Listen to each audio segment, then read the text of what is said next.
আলাইকুম। সম্মানিত শ্রোতা ও দর্শকবৃন্দ, সকালবেলা ফজর নামাজ পড়ছি।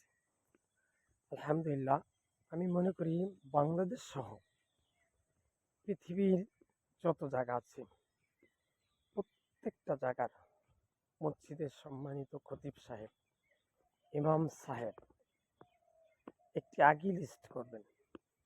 প্রয়োজনে মসজিদের কমিটির সভাপতি, সেক্রেটারি এবং সদস্যবৃন্দকে নিয়ে কমিটিতে বসে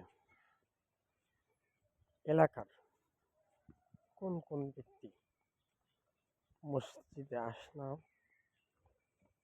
নামাজ আদায় করে না, 5 ওয়াক্ত নামাজ পড়ে না, তাদের লিস্ট করতে হবে। বিশেষ করে আপনি যাদের থেকে বেতন নিচ্ছেন, যেহেতু এরা মসজিদের আন্ডারের ভিতরে যারা আছে, এদের প্রত্যেকের নাম আপনি লিস্টে রাখবেন।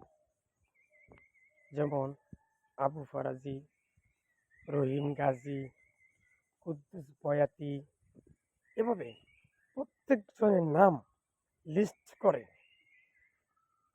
কে কে 5 ওয়াক্ত নামাজ পড়ে, কারা কারা 4 ওয়াক্ত নামাজ পড়ে, কারা কারা 2 ওয়াক্ত নামাজ পড়ে, কে কে 1 ওয়াক্ত নামাজ পড়ে, কে কে মোটেই নামাজ পড়ে, এদের তালিকা করে ইমাম সাহেব নিজে স্বয়ং ফজর নামাজে পরপরই অথবা যে কোনো সময় পায় ওই সময়ে মুসল্লিদেরকে সাথে নিয়ে একদিন এক বাড়িতে যাবেন, যে তাদেরকে বুঝাবেন এবং নামাজ পড়ার জন্য তাদেরকে সুন্দরভাবে বুঝিয়ে তারপরে আপনি আবার মসজিদে চলে আসবেন।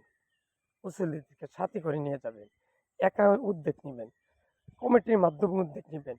এভাবে ইনশাল্লাহ প্রত্যেকটা মসজিদের মুসল্লির সংখ্যাও বাড়বে, মসজিদ মাদ্রাসার উন্নয়ন হবে এবং ইসলামিক কার্যক্রমও আদায় হবে। এটা কি করা যায় না?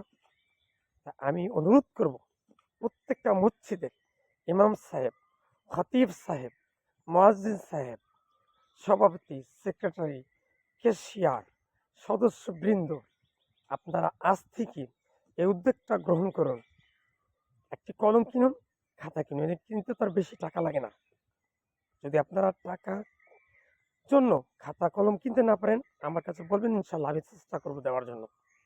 এরপরে লিখবেন, লেখা নাম নাম করে 100 হোক, 50 হোক, 200 হোক, 250 হোক, 500 হোক, যতজন মুসল্লি আছে প্রত্যেকজন মুসলির নাম লিখবেন। কে কে না মসজিদে আসে,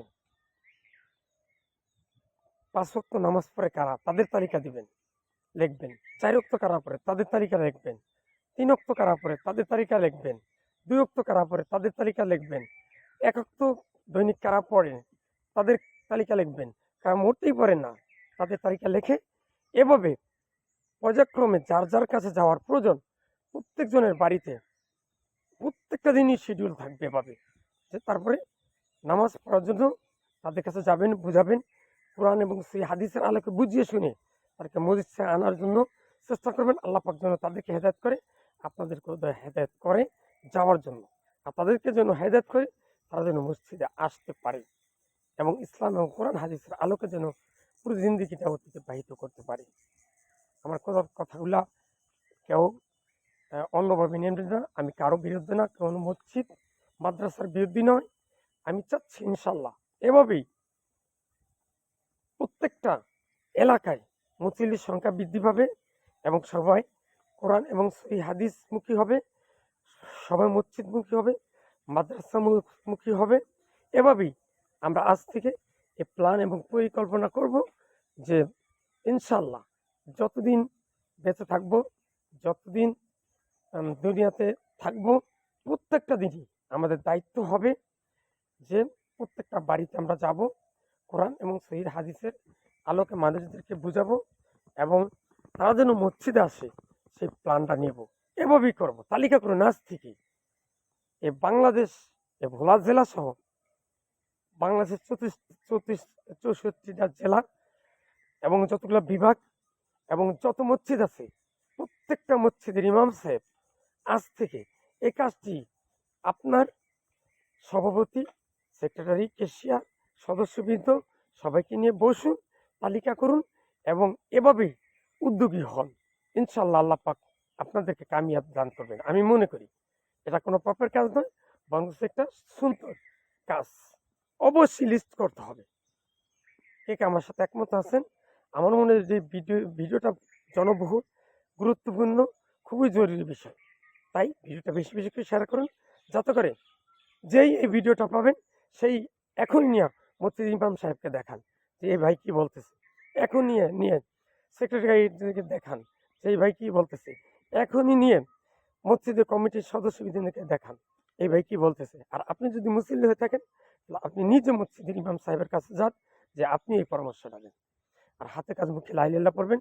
ইয়া আল্লাহ আমি সহ পৃথিবীর সকল মুসলিম উম্মাহকে তুমি উপরে কথাগুলো শুনে সেভাবে আমল করার তৌফিক দান করুন। আমিন। ইয়া আল্লাহ আমি সহ পৃথিবীর সকল মুসলিম উম্মাহকে তুমি শিরক, বেদাত, কুফরি, গীবত ও কবিরা গুনাহমুক্ত রেখে মৃত্যুর সময় মুখে যেন আমরা লা ইলাহা ইল্লাল্লাহ পড়ে যেন মৃত্যুবরণ করতে পারি সেই তৌফিক দান করো।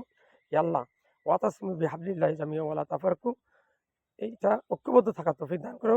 ইয়া আল্লাহ প্রত্যেকটা মুসলমানকে তুমি শিরক, বেদাত, কুফরি ও গীবত মুক্ত রেখে মৃত্যুর সময় মুখে আমরা যেন লা ইলাহা ইল্লাল্লাহ পড়ে যেন মৃত্যুবরণ করতে পারি সেই তৌফিক দান করুন। ইয়া আল্লাহ আমি সহ পৃথিবীর সকল মুসলিম উম্মাহকে তুমি কোরআনমুখী করুন। ইয়া আল্লাহ আমি সহ পৃথিবীর সকল মুসলিম উম্মাহকে তুমি ঐক্যবদ্ধ থাকার তৌফিক দান করুন। আমাদের মধ্যে ভেদাভেদ দূর করে দেন। সবাইকে ৫ ওয়াক্ত নামাজ পড়ার তৌফিক দান করেন। প্রত্যেকটা মুসলমান যেন তাদের সন্তানদেরকে মাদ্রাসায় পড়তে পারে সেই তৌফিক দান করুন। আমিন। আসসালামু আলাইকুম।